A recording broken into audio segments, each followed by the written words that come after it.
Larry, and I'm working set deck on the 10 Commandments for Cecil B. DeMille. Now this was the silent version, not the big Technicolor one with Charlton Heston we saw on TV every Easter. This version boiled down the book of Exodus to about 50 minutes of screen time, followed by a modern story that, to be perfectly honest, was pure phony baloney. And that is an insult to the purveyors of novelty baloney slices. Seriously, you want to stick with the 56 one? Anyway, during this shoot, I'm screwing DeMille's secretary, Gloria Douglas, a 5'2" redhead with a pixie cut and a sexual proclivity that would make Mae West look like a Carmelite nun. During this, she's asking me to be discreet because she doesn't want her boss to find out. Now, I'm assuming this is because DeMille had a reputation for being kind of churchy. But it turns out that she was screwing him too. So remember, the next time you watch the 10 Commandments, he was breaking the hell out of number 7. Anyway, I'm working late one evening in the Egyptian set, and Gloria shows up wearing a one-piece bathing suit over a trench coat. Well, needless to say, things started to get a bit dirty.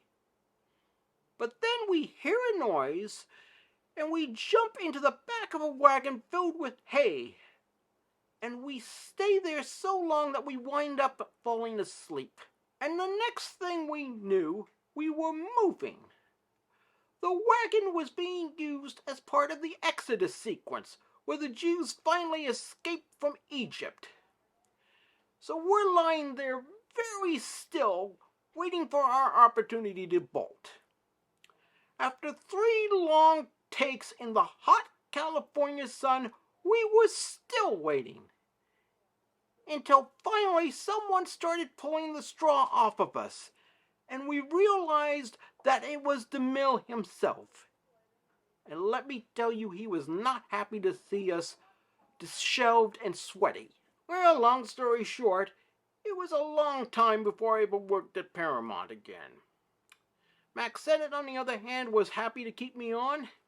In fact, he always considered DeMille to be something of a sanctimonious hypocrite, and he was delighted to have his suspicions confirmed. Gloria was not so lucky. DeMille fired her and demanded that she return all the jewels he had given her during their time together. Instead, she hawked the jewels, got on the first train out of Los Angeles, and moved to the Midwest, where she created a small production company creating educational films for high school health classes across the country.